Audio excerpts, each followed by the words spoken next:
Call to order. It is 6:59. 6:29? Yeah. I was thinking about going home at that time.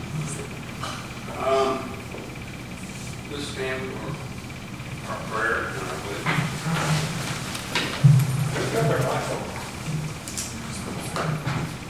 Will you guys have us all pray? Heavenly Father, thank you on behalf of all who are gathered here today. Thank you for the ability to be involved in useful work and for the honor of bearing appropriate responsibilities. I pray for our mayor, council, and the various levels of city officials, and in particular for this assembled council. I pray for the agenda set before them today. Please give me assurance of what would please you and what would benefit those who live and work in and around our beloved city of Rolling Forest.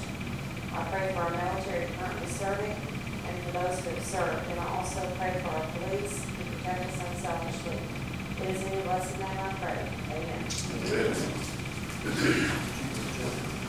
I pledge allegiance to the flag of the United States of America and to the republic for which it stands, one nation, under God, indivisible, with liberty and justice for all.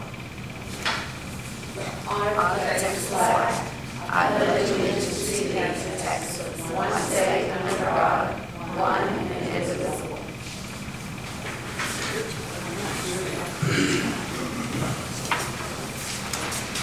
Y'all proceed with roll call. Yes, roll call, please. Tony Garza, absent. Mayor Chris Clark, absent. Jill Carson. How do you say that? Carlson. David Blaine. Here. Eileen Peoples. Here. Connie. Here. Okay. Do we have any public comments tonight? Anybody signed up? No.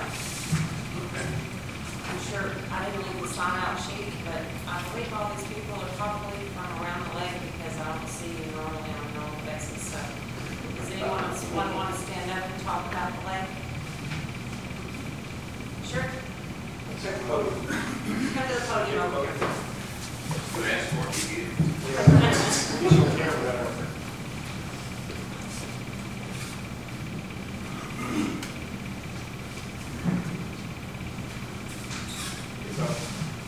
It's on.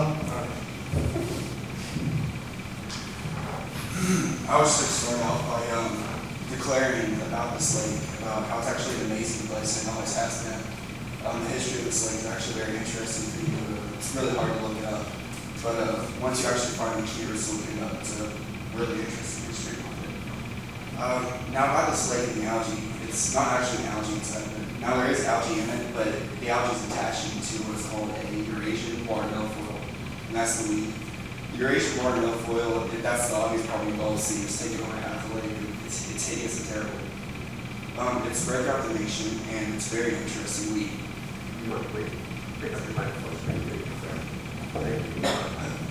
It's very interesting weed in the fact that you can take a piece of it, just a small piece, throw it in a lake, and that'll become a brand new whole bush. You can break off any piece and won't do that. It's much like many other weeds in marine life. Now, the fact behind it is that it must have been taken by a propeller, but it doesn't matter. It can be dried, completely dehydrated, thrown back in the water, and still grow a brand new bush out of it. So it's extremely hard to plant and take out. Now, how you can take this out is simply by dredging the entire thing, but then you still have the facts of it still coming back over and over again from the little small pieces.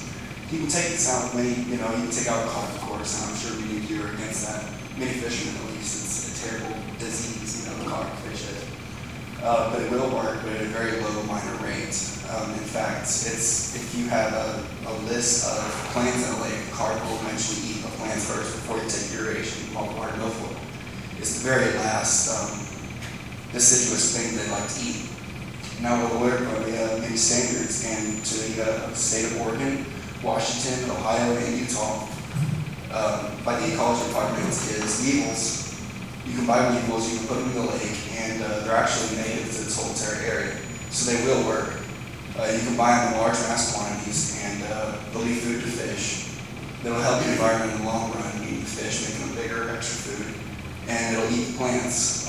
You can also use Floridon.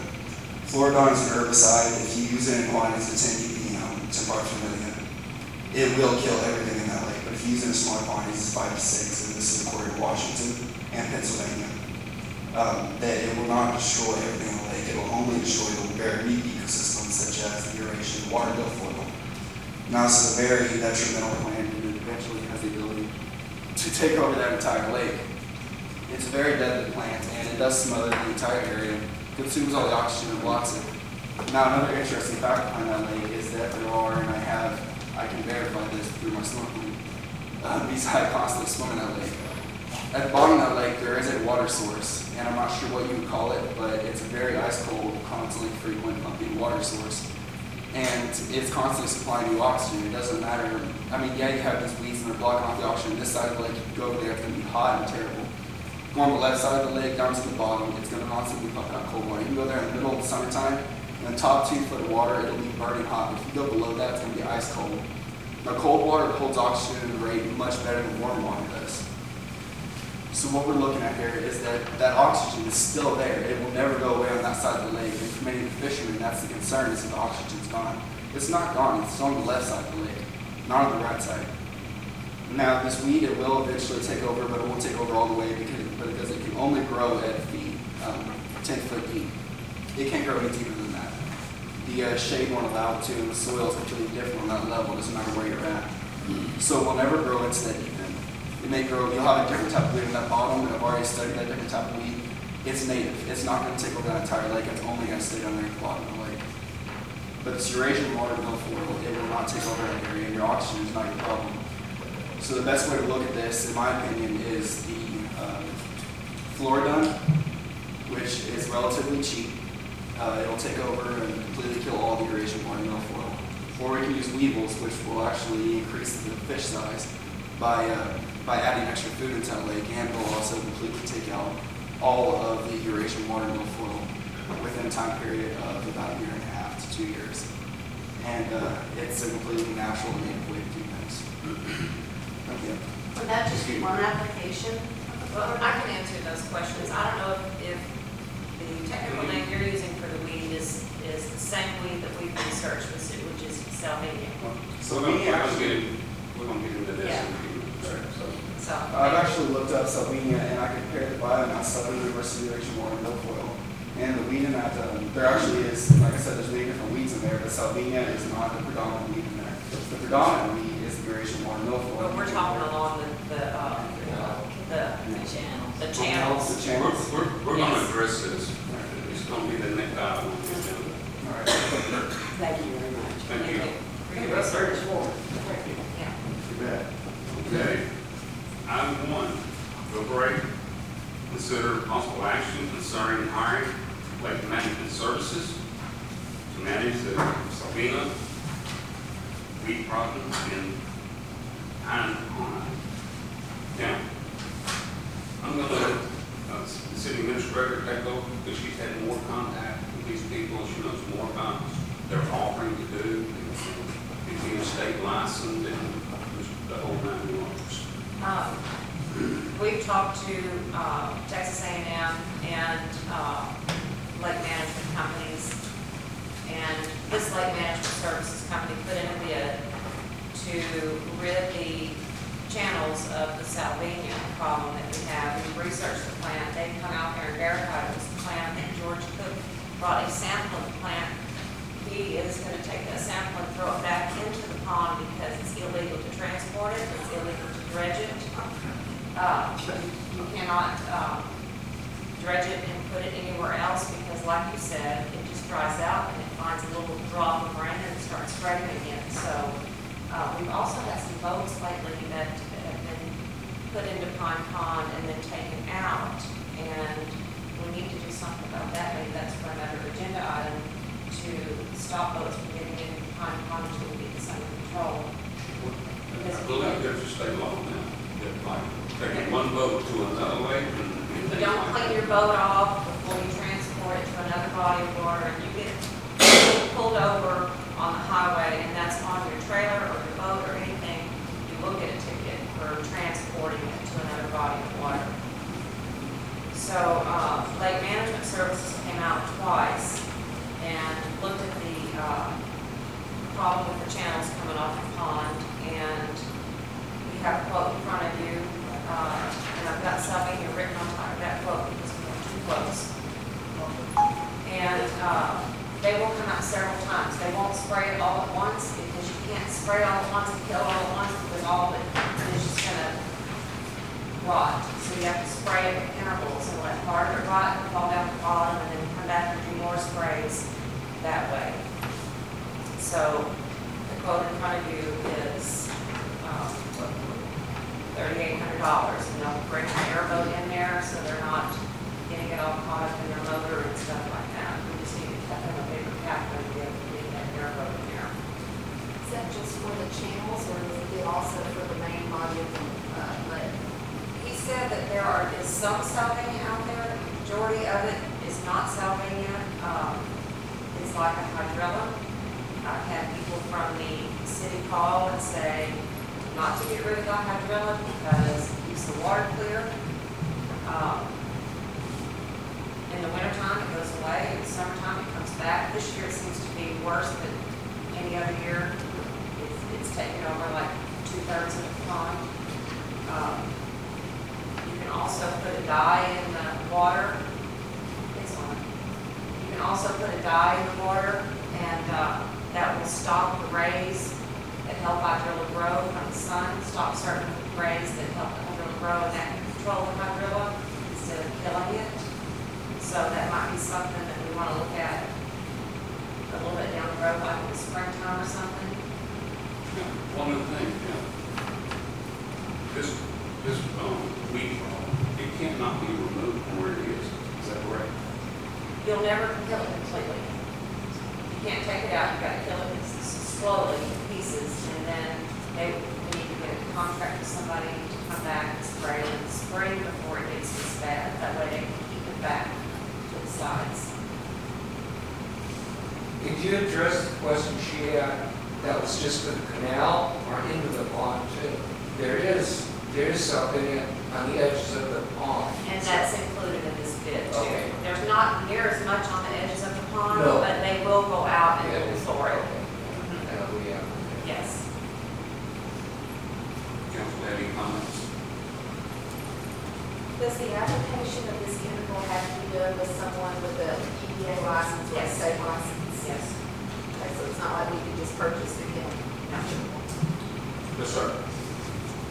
Talking about removing just one part, but around the back, there used to be, and I hadn't seen the water move in a long time, but there used to be a culvert under the street, and the lake used to rotate itself around, depending on how much water and rain you got out.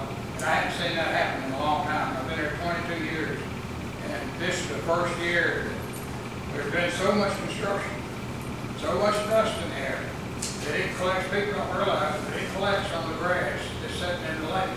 And eventually it becomes a floating island. And then when winter gets here, it sinks. And it becomes part of the bottom. And next year you've got to deal with it all over again. And the lake behind my house is probably half as deep as it used to be. And even discounting the drought conditions right now, the depth in the center is still half what it used to be. And that's from fill in, from dust, grass that dies every fall. And every time we get a freeze, we find the hydrilla dies, and it goes to the bottom. It produces a gas when it drops on the bottom down there. And that's what the stink is that you get around the lake sometimes. We want to deal with the depth of the thing, get it working, rotating again. That's the Does first anybody time I've have heard of that. I'm sorry. That's the first time I've heard of that, but that's something that Oh, it used to rotate. You used to go down there and stand on the street, you know, where it divides in. You could stand and fish either side of it, and a lot of times the fish were passing from the shallow side to the deep side. So it's not going underneath the street, it's not Yeah, going. as far as I know, I haven't seen any movement in the water. We will definitely bring that up with the J. Costanza and Associates that's doing our drainage study. One thing I asked the last mayor a few years ago was, there is, you know,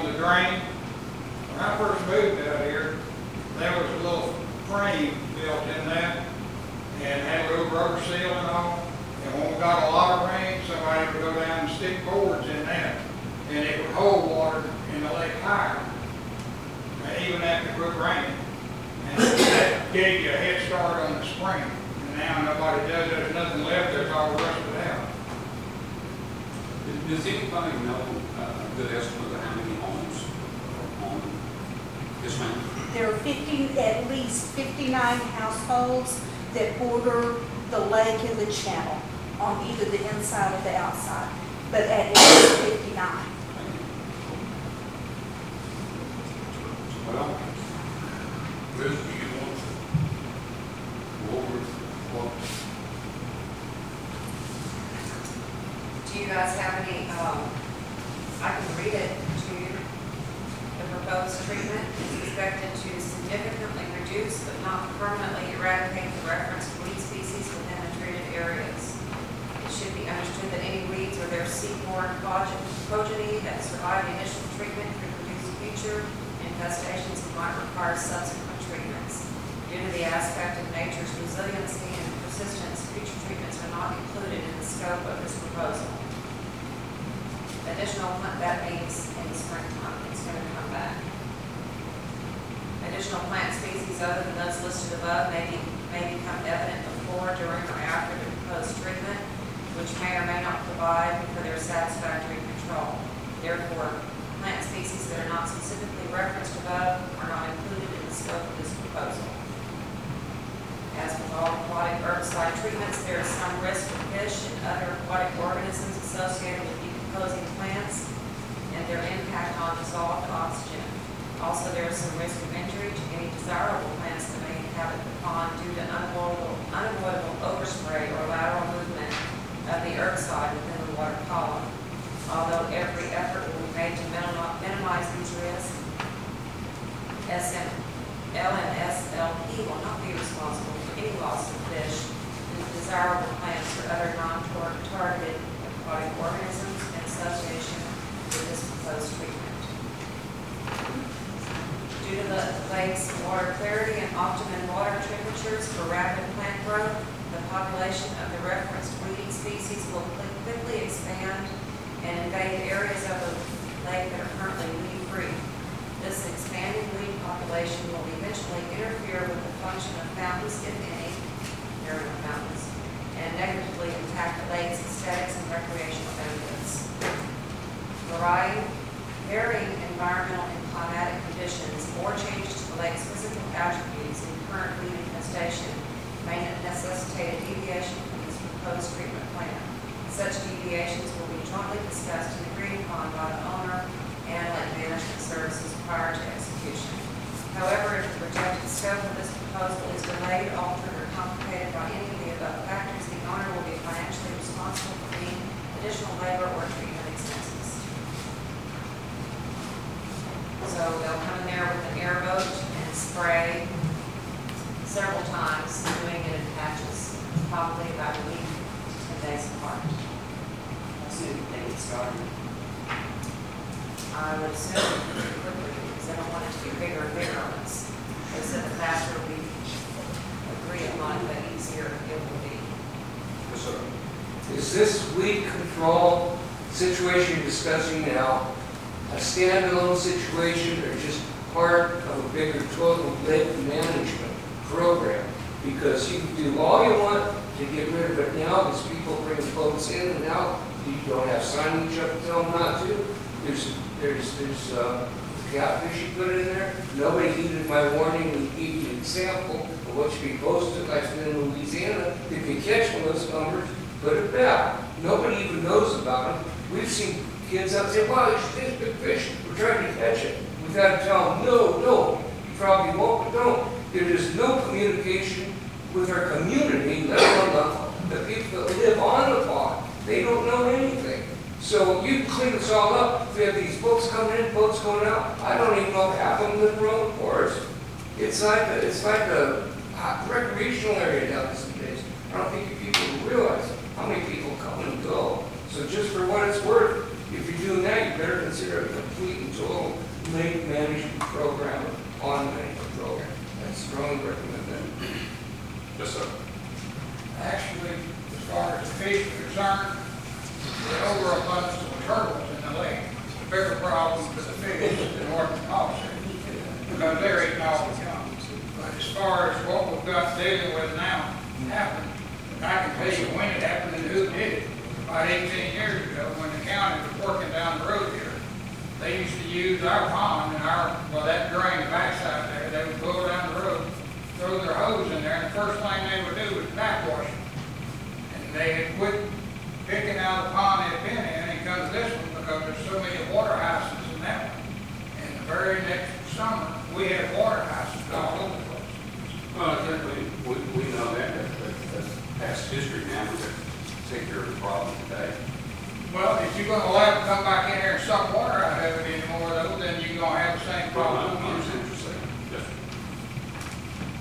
I would just say on the Salvinia, it obviously grows rapidly. I mean, last year, starting spring, it was almost gone. There was just small patches, and then the explosive growth throughout the summer. We've been able to corral it and kind of keep it into the channel before it gets in the lake. But once it gets in the lake, you can have whatever that is, 7 acres, 5 to 7 acres of area to spray versus just the 1 acre that it is now. So I think, like Liz was saying, it grows so rapidly. I think it doubles every 3 to 5 days. And if we don't do it quickly, then it's just going to spread. You know, of course, the winter will knock it back, but next year it's going to have a bigger head start. So each year it's going to get worse and worse. So I'm for managing it in any way we can, because I've seen between last year and this year, we didn't have any of it until late last fall, and it started in a little patch by the corner of Wildwood, right where the boats are put in, and it's just exploded ever since then. Well, that's why the professionals have been brought in to look at this, and they can tell us what we need to do, you know, through the year. None of us know really, Right. you know, and so we're bringing people in now to take care of the problem. Yes, ma'am. Whenever they came out and they were looking at Salvinia, did they address the issue of the weed that's growing on the, yes, Is that the hydrilla? Yeah, it's not hydrilla, yeah. is that hydrilla? Yeah, that's another- good stuff. That's another problem. You want to have clean water for that, from what I've heard. But what Okay. you're talking about isn't good for the lake. Is that Right, actually hydrilla is a tube-like plant. And you can look up, there's actually different species of hydrilla. What we have in there, hydrilla is completely native to the U.S. and Texas, especially along the Gulf Coast region, and it populates in mass, huge numbers, and it's great for fish. But like I said, it's in a more of a tube fashion. If you look in there at the plants, and even if you get in the water with it, you pull it out compared to another water, it has more of like a feather substance to it. Hydrilla has a tube with a stalk, almost like a pipe cleaners. right? Hydrilla has that. Eurasian water milfoil has a feather coming out the side of it, kind of. And we have feathers. And But that's that, what. but that stuff that's on top of it, I don't know if it's an algae or It's what. algae attaching to the Eurasian water milfoil. Okay, did they address that issue?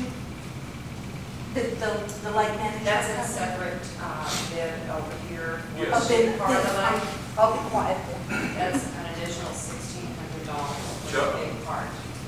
Currently, my question was, the young man here seems to know what he's talking about, this evil situation you're talking about. Right, weevils. Weevils, is that something that lives there and kind of keeps everything under control naturally, you have to do it every year? Or? Yes, sir. It's native to Texas, actually. But because of overpopulation over in a lot of areas, a lot of their habitats have been taken out. There's not as many weevils as there used to be. But it's So the not populations also- are right out of control than they used to be. I looked at the weevil option also, but it's not good to be using it when you have a lot of foliage and trees, because the weevils start getting to your trees and stuff, and they start getting around people's homes, and that's not a good option either, so that's why we didn't go with When I was that. locusts, they're going to attack as much as they would. Yes, sir. Locusts, they'll attack the area. But the weevils, they won't attack the area as bad as our native plants are. I'm talking about trees around the lake, Right. people's homes, we definitely don't want to put them at risk with the weevils. I have a quick question. Being a resident out here since the early 70s, that lake has always had the issue that we're talking about. And so I'm curious, as the population has grown around the lake, and those of us that have been around a while and remember when the lake circulated, that there's actually a ditch that runs through the middle of the lake that was designed purposefully to move that water so that this didn't happen. how are we at this point? Is it because of the population growth that people are saying, wow, when I look out there during the summer that it looks ugly? The methane is obviously going to grow. The gentleman over here is probably the brightest person about this topic that I've ever met.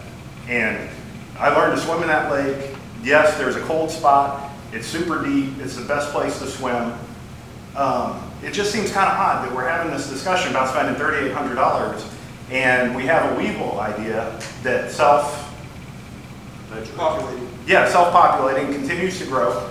I'm sure we could do something around the perimeter. There's an easement around the perimeter of that pond, if I'm not mistaken anyway, where any resident in Roman Forest has 3 to 6 feet from the water line to enjoy that pond. So I was just kind of curious, where are we at on this? Or how did we get here? How do we get here? Huh? How do we get here with those? Yeah, how did this question come up? Well, obviously, it's, some of the residents live on the lake are quite concerned about it, so. Exactly. Okay, so that's a good point. So it sounds like it's become more vocal as the population has grown on the lake. Are you sure everything didn't have a is as Salvinia it was, the problem way you until stated it, last Bill? I'm sorry, sir? Are you sure everything is now as it was? Salvinia wasn't around before. I think the gentleman's absolutely correct. Salvinia is probably a portion of that, but if you went and swam in it and you pulled it up, you're going to find more hydrilla than you are anything Oh, I else. know that. And that's going to grow to the surface line because it loves the sun, and then it's going to burn. Have you seen the canals lately? Yes, sir. You Absolutely. walk across them. But they're two different weeds. One he's talking about is the one that grows from the bottom. This is a floating weed.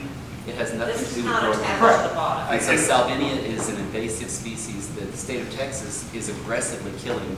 I mean, the Caddo Lake, they're aggressive. Correct, So, but at what cost? So, but they're trying to stop it from spreading from pond to pond. Exactly. And so this isn't something that's been there for 50 years. It's only been there for 14 months. I would venture to say that it's probably been there a long time. We just, Salvinia? No. No. We know, I know we exactly. know when it was born. We know exactly what it's for, and it spread last year. We tried to control it last year. Okay, thank you. Yeah, we kept trying last I've year. been on council for 5 years, for just brought up in this council. And we're addressing it. I've lived on the lake since '94, and I have never seen Salvinia before. Before last year. 15 months ago. It was not on the lake. Thank you. Mr. Mayor, I'd like to make a motion, or Mayor Pro Tem, I'd like to make a motion on G1 that we accept the hiring of the lake management service to manage the Salvinia and the other weed problems we have around the pond. We have a motion on the floor. Can we now discuss it, or do we have to And vote? we'll discuss it and have discussion. And also, I'd like that taken out of, right out of 72.9 to, infrastructure expenses. Discussion. You know, I don't live on the lake, and I don't feel like I'm a direct stakeholder like a lot of you in the audience. I feel like my vote should reflect, you know, what the majority of the people living around the lake want to do. How many of you, by show of hands, are in favor of hiring this lake management company to treat the Grand Salvinia? That's nice, but it's not just for people who live around the lake. That's a benefit to the whole Oh, Roman Forest community, community. absolutely. Let me see that one more time. I think you have- Okay, I think I got a clear answer there. Okay, we have a motion on the floor for Councilman Lane to accept the bid on lake management services. Both bids, please. And we have a second, Council Lady Eileen Peoples. All in favor? All opposed? Motion carries. We'll try to get it fixed.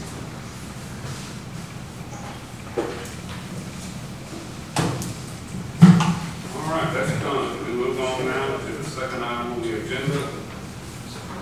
Deliberate, consider possible action concerning resolution 337-15, approving the grant between the Roman Forest Police Department and East Montgomery County Improvement District for marijuana goggles.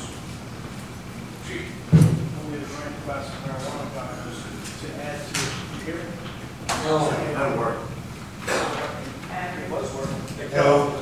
No. Mike, yeah, I have a drunk goggles kit. Some people's seen some of the places where we've had them out demonstrating the drunk goggles.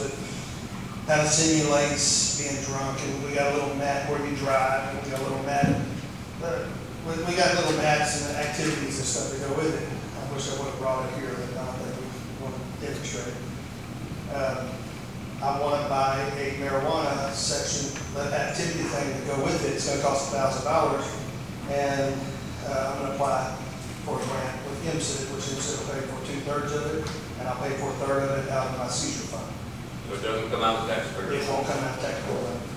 And then we'll take that kit along with our Drunk Goggles kits and at the festivals and all that stuff, and that adults and kids play with it, and with the guidance of the officers to kind of teach the effects of marijuana versus alcohol, and teach them that they can't function exactly the way that you should be to do certain activities.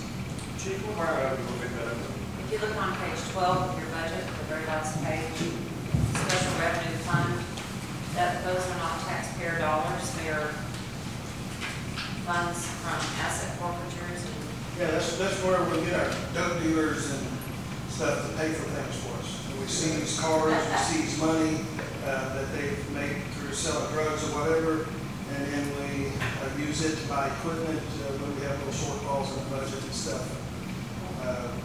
We use that here and there. I have a little bit, of course, it ain't as big as a rowdy seizure fund, but I've got a pretty decent little seizure fund where I can take care of those small little 100-year under there. So basically, your drug dealers will be paying for it. Thank you, Chief. Thank you. Discussion, council? I have a motion. I'll make a motion we accept it. He wants to the seizure money with it. It's not coming out of taxpayers' money. I think it's a good idea. To educate the public, it will make a difference. So I'll make the motion to accept G2.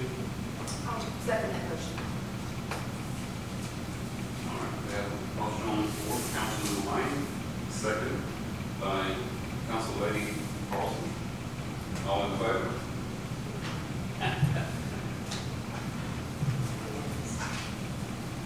Motion carried. Appreciate it. You have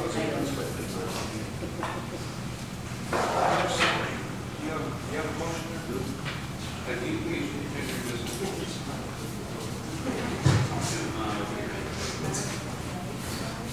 All right. Items of community interest. nothing for the special meeting unless somebody's asking. Is it national All right. sales? All right. We get dinner October 6th, I believe. Is it October 6th? Spaghetti dinner here at City Hall. Like the town y'all puts that on social media too. It's good spaghetti and it all goes to the fireworks, so. Yes, ma'am. I just wanted to be clear that at your next council meeting or whatever, whenever you receive the bid for the patrolling the weed in the lake, the main part of the lake, that will also be on an upcoming agenda. Is that right, or is it just?